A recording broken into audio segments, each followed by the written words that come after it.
Okay, ఇది వచ్చేసి మన విజిటర్ కౌంట్ ప్రాజెక్ట్. సో ఇక్కడ మనం నోడెంసీని కంట్రోలర్గా యూస్ చేసాం. సో ఇది వచ్చేసి ఐఆర్ సెన్సార్. సో ఇది వచ్చేసి ఇంకొక ఐఆర్ సెన్సార్. సో ఈ ఐఆర్ సెన్సార్స్ ఆబ్జెక్ట్ డిటెక్షన్ కోసం యూజ్ చేసాం. సో ఎంతమంది పర్సన్స్ లోపలికి వెళ్తున్నారు, ఎంతమంది పర్సన్స్ బయటకు వస్తున్నారో ఈ సెన్సార్స్ మనకి ఐడెంటిఫై చేస్తున్నాయి. సో ఈ డేటా అంతా కనిపించడం కోసం ఇక్కడ మనం ఒక ఎల్సిడి యూజ్ చేసాం. సో ఇక్కడ చూడండి కౌంట్ 0 అంటే ఇప్పుడు మనకి కౌంట్ 0 ఉంది. సో ఎవరు లేరన్నమాట. సో ఫర్ సపోజ్ నేను ఈ బాక్స్ని ఒక పర్సన్ అనుకుంటున్నాను. సో ఇలా ఒక పర్సన్ లోపలికి ఎంటర్ అయ్యాడు. సో చూడండి కౌంట్ 1. సో ఇప్పుడు ఇంకొక పర్సన్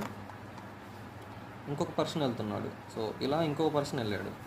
సో ఇద్దరు అండ్ ఇంకో పర్సన్. సో 3 అండ్ ఇంకో పర్సన్.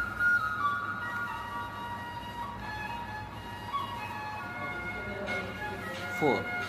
ఓకే, నెక్స్ట్ ఇప్పుడు 4 మెంబర్స్ లోపల ఉన్నారు.